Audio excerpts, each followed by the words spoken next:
Witaj, piękna istoto, siostro, bracie w świetle. W ten czas jeszcze panującej nam pełni księżyca w znaku koziorożca, która swoją kulminację miała 10 lipca 2025. Chcę się z Tobą podzielić pięknym, inspirującym, wnikliwym, jak zwykle, artykułem o energiach towarzyszących tej pełni, z wieloma wskazówkami, jak wśród tych energii nawigować, żeby spożytkować je jak najlepiej dla swojego rozwoju w drodze do własnej pełni. Chcę się z Tobą podzielić artykułem autorstwa Marii Munset-Matuszewskiej na jej blogu Munset Story, który od lat towarzyszył mi w mojej drodze do pełni i nadal towarzyszy, nadal inspiruje. Dlatego co jakiś czas jestem inspirowana, żeby przepuścić te piękne artykuły przez energię mojego głosu, moich emocji, żeby miały szansę być może trafić w Twoje czułe struny serca i coś poruszyć głębiej niż tylko pisany tekst. Podświetlona mi zostaje bardzo mocno data tej pełni. Mamy 1 i 7 z dnia i miesiąca, które razem tworzą 8. I 8 tworzą również wszystkie cyfry w tej dacie. 1, 7, 2, 2 i 5. Daje nam razem 17, czyli też 1 i 7 dające razem 8.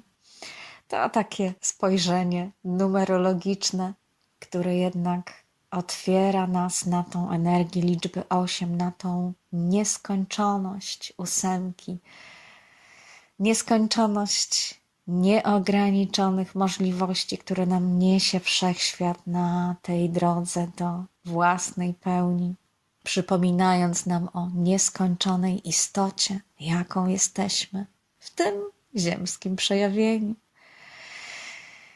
I tak o tej pełni pisze Maria Munset-Matuszewska, nadając jej hasło, tytuł bardzo znamienny: przebłysk z przyszłości. Pełnia w koziorożcu to czas budowania połączeń między przeszłością a przyszłością, między tym, kim byliśmy i kim będziemy, tym, czego potrzebujemy, a do czego dążymy. W tym roku pełnia ta przypada na krótkie okienko przyszłości, czyli czas, kiedy możemy niejako podglądać otwierającą się nową erę, zanim planety zrobią w tył zwrot i będziemy potrzebowali jeszcze trochę podomykać sprawy z przeszłości. Już w niedzielę taki w tył zwrot wykona Saturn, wchodząc w retrogradację, co jest ważne w kontekście tej pełni, ponieważ Saturn jest władcą znaku koziorożca, więc niejako kieruje też samą pełnią, dodając jej wagi ciężkiej.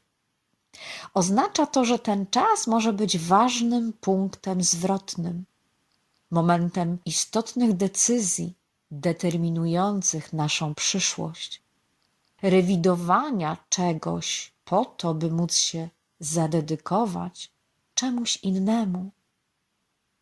Jednocześnie jednak Saturn przebywa teraz w ścisłej koniunkcji z Neptunem, co może przekładać się na coraz większą trudność w rozróżnieniu tego, co prawdziwe, od tego, co iluzoryczne. Pogubienie w naszych celach, brak dyscypliny i klarowności tego, dokąd idziemy. Czas tej pełni może nam przynieść pik emocji związanych z potrzebą określenia się i klarowności oraz frustrację związaną z brakiem efektów i motywacji do realizacji konkretnego planu. To naturalne na tym etapie. Zanim nowe cele i realia się wyłonią, pływamy w pierwotnej zupie, w której już niby wszystkie elementy przyszłości są obecne, ale jeszcze nie tworzą wyraźnych kształtów. Innymi słowy, możemy jeszcze nie wiedzieć, do czego zmierzamy, ponieważ jesteśmy w czasie głębokich, globalnych przemian i zwyczajnie nikt tak do końca tego jeszcze nie wie. To, na czym warto się teraz skupić, to rozpoznawanie tego, co już przestało być dla nas pewne lub ważne, co już odchodzi, co okazało się iluzją, co zrealizowaliśmy już w wystarczającym stopniu, co przestało być dla nas istotne, co oddziela nas od tego, co ważne. Jakie decyzje potrzebujemy podjąć, by móc stworzyć miejsce na coś nowego? Jeśli faktycznie doświadczamy teraz poczucia pogubienia, zawieszenia, niejasności czy wątpliwości, to pierwszym krokiem, by coś zmienić, jest przyznanie się przed sobą samym, że tak jest i zaprzestanie udawania pewności, gdy jej nie ma. Odkładając na bok wszystko to, co niepewne, możemy dojść do tego, co pozostaje, co bezdyskusyjnie dla nas ważne lub jest naszą kotwicą w tym niepewnym czasie. Pełnia ta jest jak wezwanie do znalezienia swojej kotwicy i bazy, z której w przyszłości będziemy mogli wyruszyć w nowe. To też czas przywoływania obrazów i marzeń dotyczących tego nowego, nowych dążeń, które mogą nas samych zaskoczyć, które mogą w przyszłości być gwiazdami pomagającymi nam w nawigacji, gdy już morze się uspokoi. Koziorożec lubi planować i wdrażać swoje strategie w działanie. Ta pełnia też może temu służyć, jeśli zamiast próbować tych samych strategii co zawsze i napierać na te same cele wbrew oporowi, skupimy się bardziej na tym, na jakie odległe gwiazdy chcielibyśmy pokierować naszą łodzią w nadchodzących dekadach i na tym, jak możemy się przygotować do spotkania z nieznanym i nauczyć się, jak wracać do bezpiecznego portu, ilekroć tego potrzebujemy. Innym ważnym symbolem na ten czas jest drzewo. Czas pełni w koziorożcu to czas, kiedy możemy się skontaktować z drzewem życia, axis mundi, tym, co jest dla nas filarem, osią, drogą od przeszłości do przyszłości. Warto w tym czasie przywołać symbol drzewa, jego silne korzenie potrzebne do tego, by wzrastać, trzymanie pionu pozwalające nam łączyć przeszłość z przyszłością, czerpać zarówno z zasobów ziemi, jak i nieba. Możemy skupić się w medytacji na kręgosłupie i poczuć, jak soki z ziemi płyną przez niego w górę, poczuć oparcie, jakie daje naszemu ciału. Kręgosłup jako filar ciała, drzewo jako axis mundi stają się punktem wyjścia do pytania o to, co jest w naszym życiu głównym filarem, co jest najważniejsze, co łączy przeszłość z przyszłością i wyznacza naszą drogę. W tym płodnym czasie sadzimy nowe drzewo, które zobowiązujemy się podlewać i chronić, zanim osiągnie samodzielność. To nasze cele i projekty, które są nie tylko zadaniami do wykonania, ale nowym istnieniem, które powołujemy do życia. Wzrostu drzew nie przyspieszymy na siłę. Jedyne, co możemy zrobić, to dbać o to, by miały jak najlepsze warunki wzrostu, chronić przed zagrożeniami, regularnie podlewać, zanim zapuszczą korzenie. Oznacza to, że nie da się tych projektów drzew rozwijać własnym kosztem, ponieważ to my jesteśmy glebą, w której wzrastają.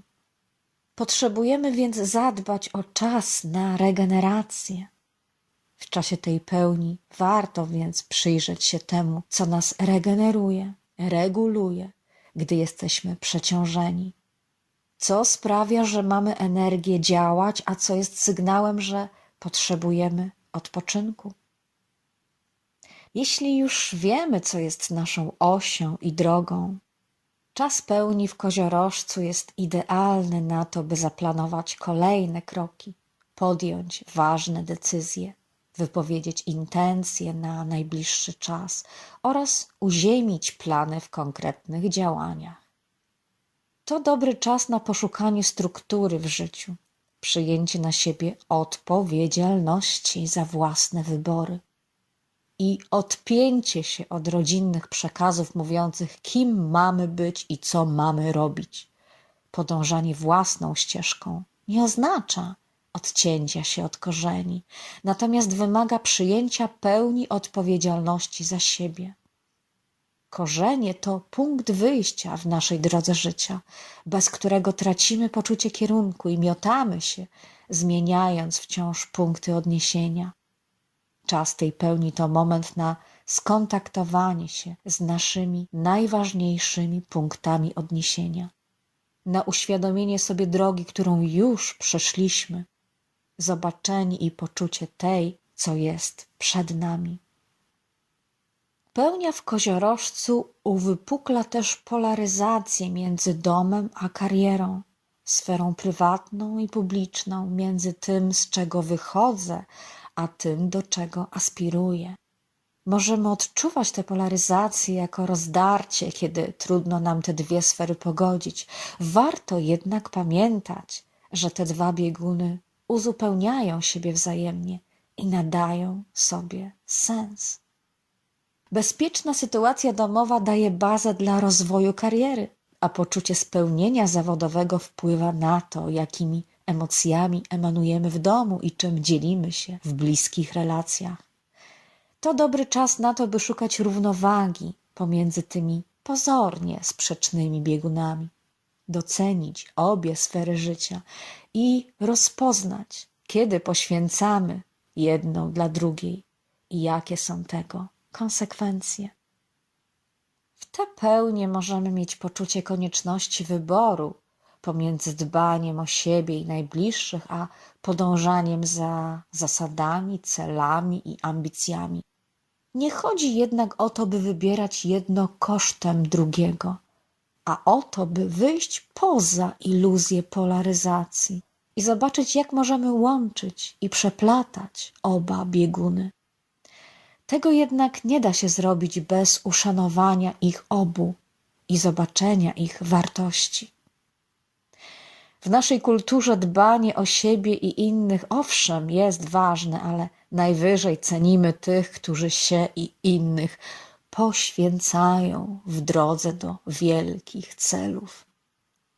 Temat, który się przed nami otwiera, to jak wyjść z przekonania, że cokolwiek musimy poświęcić. Jak wyjść z nadużywania siebie i jednocześnie cieszyć się z dążenia do ważnych dla nas celów. Jak wyjść z autodestrukcyjnych wzorów, często zakorzenionych w traumie i przestać utożsamiać bezpieczeństwo z kontrolą i przymusem.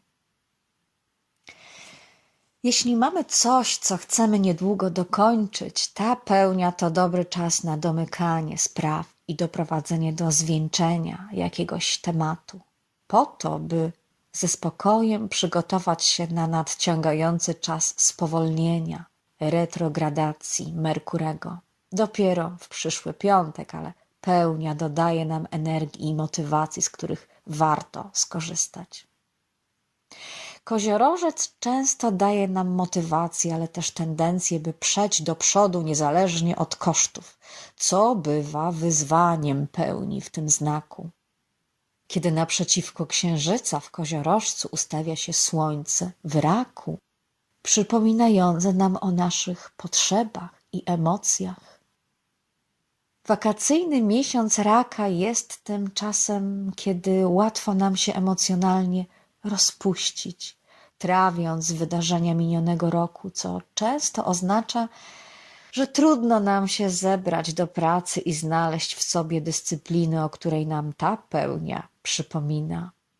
Napięcie między naszymi potrzebami i celami bywa wyzwaniem i powodem frustracji, ale też jest okazją, by nauczyć się działać, łącząc bieguny. Lekcją tego czasu jest to, by zaczynać dążenie ku nowym gwiazdom od upewnienia się, że mamy na to emocjonalne zasoby i nie robimy tego wbrew sobie. Jeśli więc będzie pojawiał się opór, to jest to kluczowy znak pokazujący, gdzie coś jest niezadbane lub że staramy się realizować cele, które już nie są nasze lub nigdy nie były. Ważniejsze od postępów jest więc rozpoznanie tego, co i dlaczego robimy i kiedy warto już coś zakończyć. Pełnia ta może przynieść wiele takich rozpoznań, które pozwolą nam zrobić miejsce na to, co ma dla nas przyszłość.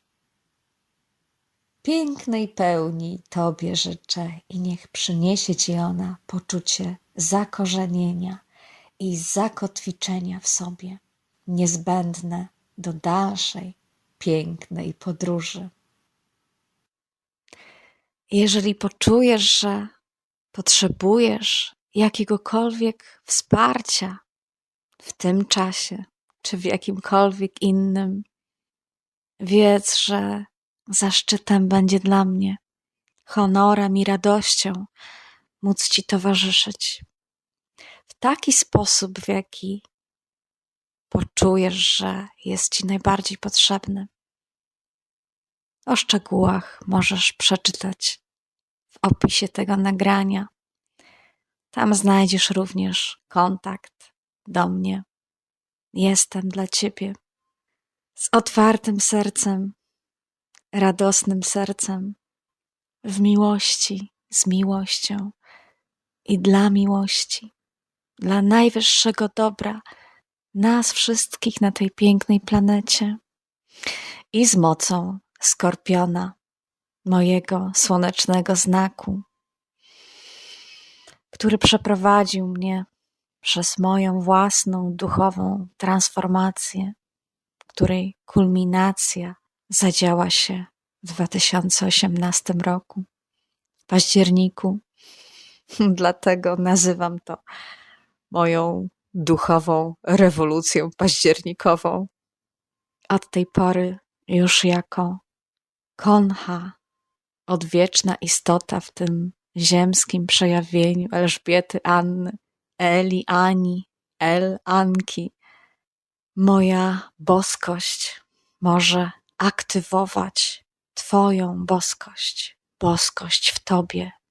Moja wielkość, ucieleśniona wielkość, uświadomiona wielkość i moc może aktywować Twoją ucieleśnioną wielkość, wieczność i moc.